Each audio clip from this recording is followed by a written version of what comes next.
So we're getting a little bit of weather today, and I actually came out just to close up my greenhouse and say good morning to the bucks, as I do because they're back here, and Hamish just had this river of blood down his face. Hey Hamish. See how the ridge, it kind of stops, like it's here, yeah, but it sort of gets wavy and weak. Yeah. Like right there. Okay. I'm gonna hold it. Yeah. Okay. Yeah.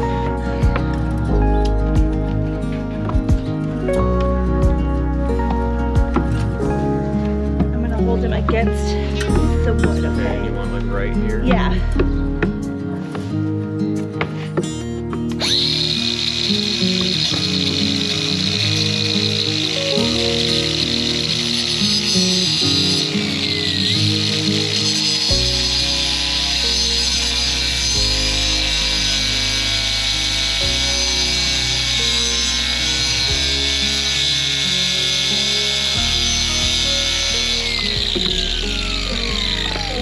No, I'm just. Okay. That is loose.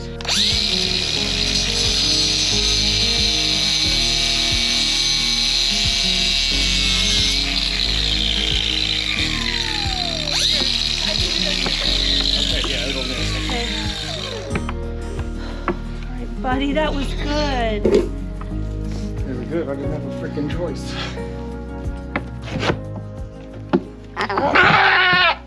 Okay. You act like that was the bad part. Hamish. Oh, you look awful.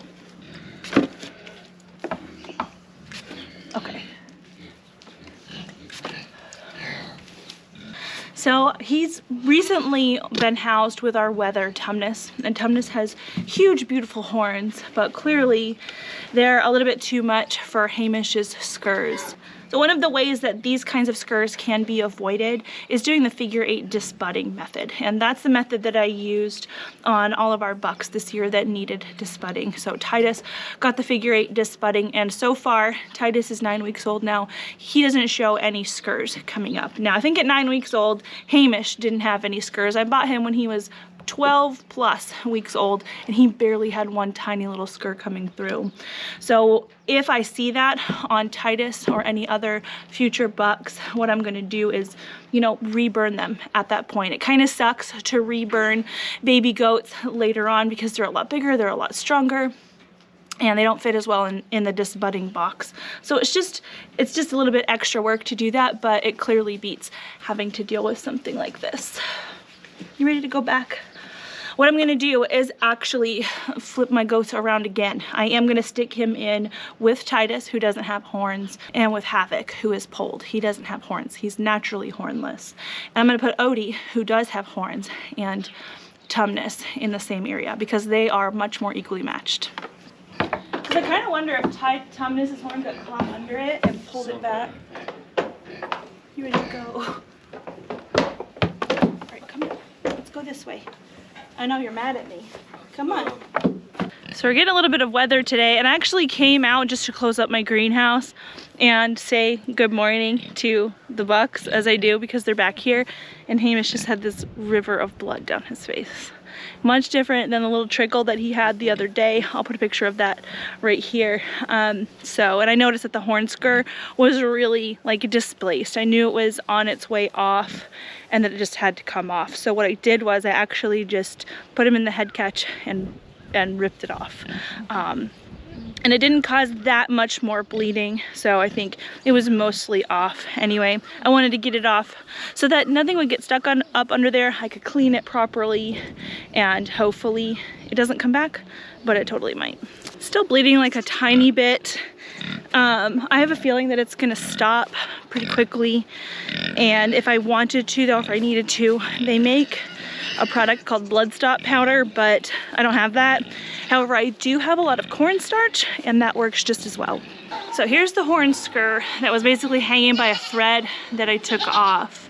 The whole thing came off, but we've popped Hamish's horn scurs off before when he was little, and they grew right back. So here's the one that we cut off.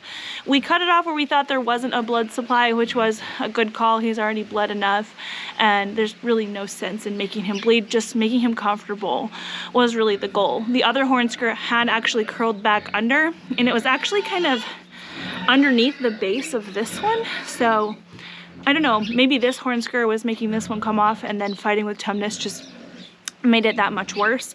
But in any case, I need to figure out exactly what to do with Hamish. Now, I have no problem doing what we did a couple times a year to make him comfortable, but I really would like to not have this issue at all, and so I'm considering banding his horns. So I just posted a video where we put a castration band for its intended purpose on a baby goat to castrate him, and I have seen where people will use castration bands to take off horns and to take off horn scurs, and what it does is that it actually provides enough pressure at the base of the horn to do exactly what it does for castration, cuts off the blood supply, and then eventually the tissue or the horn falls off. I don't have any experience with that, and so I'm calling out to you guys, anybody who has experience with that or has friends with experience with that. I'd like to pick your brains and figure out exactly how you did it. I wouldn't really want to risk Hamish at all. I don't know if there's a chance for infection close to his brain or anything like that. So I am going to be doing my research, but I won't have any issue just doing what we did, like I said, a couple times a year in order to not risk him. Hamish is a very important goat to me. I love him. I don't blame the breeder at all. When we bought him, he had little tiny scurs, little paper thin scurs that both the breeder and myself were like, oh, those will be fine. Like, they're just going to be little paper nothings, and they'll get knocked off with little or no blood loss, and it won't be a problem. We didn't know that this was going to happen. I assure you that if the breeder knew that this was going to happen, she would have done the figure 8 disbudding method on him. I have a video on that, and I'll link it at the end of this one. Basically, when you disbud the goat to take off the horns, usually there's just one burn, and you try to get the whole amount of horn tissue or the whole horn bud inside the disbudding iron. With bucks, the horn tissue area can be quite large, and when they're little, it can be really easy to miss the ridge that kind of is a little bit towards the front, a little bit further down on the bucks. And so what you can do to catch that extra horn tissue that can form is to actually just burn it again. So you burn the initial horn bud off, and then you burn a little bit closer to their snout to get that ridge. And the ridge is what usually the horn scurs are made of. And clearly they can have a pretty decent blood supply, but I think he'll be okay.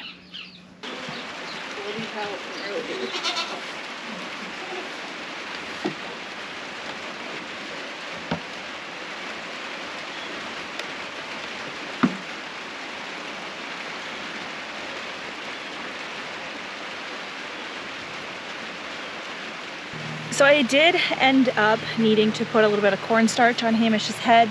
I think after sparring a little bit with his friends that he has seen before, just not in a few weeks, it caused things to open back up, and he looks awful right now, guys. He looks terrible. He's acting completely normally, and I did get advice from one of my goat mentors not to clean his face. So it seems obvious that I would, but she pointed out that it could stress him out a little bit more, and it could cause that bleeding to start again. So I'm just gonna leave it alone. Got my boys crawling all over me. Here's Titus. You're a good boy. So he's fine. He does have basically a little bit of a root that is there where the scur was. Basically the core of, I gotta get up, don't I? Yeah, I've gotta get up. Don't you dare. I'm not your girlfriend. So it does have a little bit of a nubbin or a little bit of a core. The blood supply to the horn is visible. It's just covered in blood right now. And for what I've been told, that's going to calcify over. The scur may or may not grow back. And once that gets harder and it's not tender to the touch, what I can do is try to band off his scurs. And I will do that, and I'll show you the progress of that. But I guess sometimes this is just life with goats. One of my goat mentors said, Heather, you can't be squeamish and own a herd of goats, and I think she's right.